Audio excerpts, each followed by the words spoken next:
Are you a South African musician trying to figure out how Samro gets money to pay you royalties? I am just going to share some basics to understand how this money is generated. Now, to get the money, first of all, you have to make sure that you are registered with Samro, and secondly, you have to have told Samro of the songs that you have made. This is called a notification of works, and I have various tutorials showing how to register and notify. But basically, how Samro generates money is they collect license fees from music users. So music users are radio stations, TV stations, and etc. Wherever music is played in public, performance-wise. So whenever your song is being played in public, then generally speaking, you should be generating some kind of revenue. So venues that use music as some kind of ambience or to make money or to stimulate the crowd with their music have to pay this license fee. Samro collects the license fee, subtracts an administration fee, which is probably only known to them, and then they give you the royalties after the fact.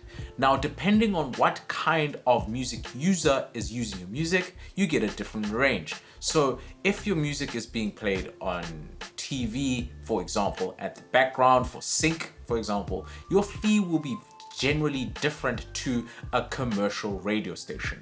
Subsequently, if your song is being played in a non-commercial radio station or community radio station is what they call them, then your fee will also be different. So generally speaking, if you want more royalties, you want 1, 2, 3 things.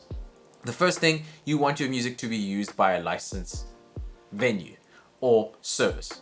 The next thing, you want to make sure that your song is registered and is playing as long as possible.